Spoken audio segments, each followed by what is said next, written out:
Hello everyone, thanks very much for all the support with my videos. I'm very grateful, and thanks to everybody who kindly supports my work through Buy Me a Coffee, and everybody who also presses subscribe to my YouTube channel.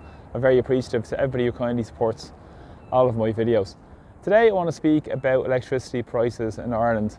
The latest Eurostat report was released, which stated that Ireland has the second highest electricity prices in the European Union, 30% above the European Union average. When you consider that, it's absolutely astronomical. We pay over €355 per year more than the European average. And it's not only electricity, it's also gas, where we're the fifth highest in the European Union, 15% above the EU average, and €183 more per year is paid out to heat your homes. It's absolutely astronomical. More and more people are struggling because of the cost of living disaster. And what is the government's response? More backhanders to their friends in the energy companies so they can keep boosting their windfall profits. And of course the media are complicit in this because they'll turn around and have every kind of, inverted commas, expert on talking about switching. Switch for cheaper, keep switching, and you'll get a cheaper rate, which is absolute nonsense because of windfall profits and windfall extortionate prices being charged by so many of these energy corporations. And also in Ireland, it's 1 in 8 people are in arrears on their electricity. 1 in 8 of us are in arrears. That's over €119 million in arrears. And in gas bills, 1 in 4 are behind on their gas bills. Now this is a huge amount, which is never spoken about in our society. The media, of course, will say, keep switching and forcing more people into poverty as we come into the colder winter months of the year here in Ireland. And even in July, there was a huge amount of disconnections, which isn't being spoken about either. Back in July, there was 226 disconnections of electricity and 266 gas disconnections.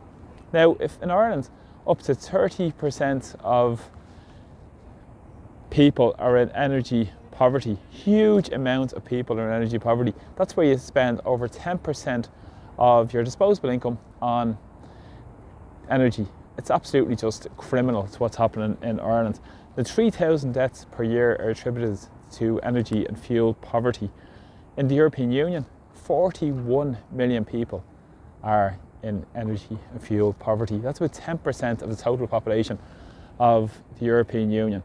Now it's all down to the huge privatisation, neoliberal agenda of the European Union with their EU directives that has benefited the oligarchs by creating an artificial energy market to claimed that it was all going to reduce costs, but it didn't, because surprise, it all became a huge subsidy, bailout and an artificial market for the energy scam that's currently taking place in Ireland and across the European Union because of the split of the 3 facets of the energy business in terms of the power generation, the network and the service providers. And many of these own all of these providers. For instance, many people who are involved, and oligarchs who are involved in the network, are involved in the power generation, are involved also in being service providers. So they're benefiting at all ends from government policies that's bailing them out left, right and centre. And as I said, this is a huge con job that's really forcing more people over the edge. And as I said, at the sharpest end, over 3,000 deaths in Ireland per year. That's according to the Economic Social Research Institute in Ireland. 3,000 deaths are attributed to fuel poverty. We see it every day around our streets, our shopping centres, where people are struggling to stay warm. Many people spend their days in bed, elderly people in particular, only get up for an hour because they can't afford to switch the heating on. And of course, a lot of this has been down to deliberate underinvestment in the grid by successive governments. The huge increase in data centres, which are calling the shots on government policies as well, which is really taken so much of power from the energy grid, and not to mention the huge increase in population over the last number of years. 140,000 people extra have come in the past year into Ireland as well. And also we've had the war in Ukraine and the sanctions placed on by the European Union on Russia.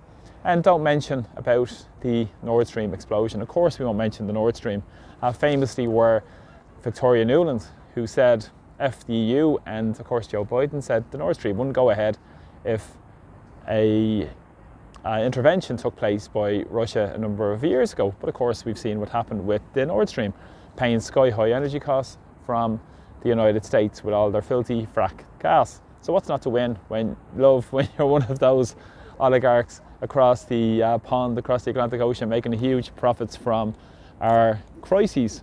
And also the media have a lot to play in terms of this, and of course the energy market as well. But of course there's never any price controls on energy, because that again would be a huge subsidy towards the private providers, and they've already got that already with their huge bailouts. People are now expecting €125 energy credit before the end of the year, and from January to February it's going to be another €125 energy credit in everybody's pockets. Now what this does is props up the profits of the already rich corporations, and that's what it's all about in our society. Every opportunity is created to use public money to prop up the profits of these profiteering oligarchs, which happen all the time. And they talk about the so-called free market. Well, the energy market is a completely contrived, artificial market, which I spoke about in a previous video. I'll add a link to it in the comments below as well.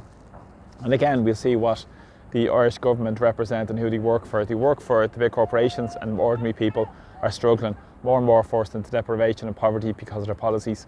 We need a radical change in Ireland where the energy needs of people are met as a basic need, and it should be brought back under public control, because when it was under public control we had the cheapest prices in Europe, and now with privatisation we have amongst the highest prices.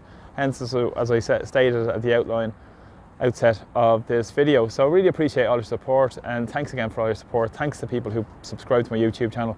Please share my videos, I'm very grateful. The more and more people see the truth to what's really going on in Dublin and in Irish society. So thanks for the support, and please press subscribe and thumbs up to my YouTube channel. Take care. Slán. Bye bye.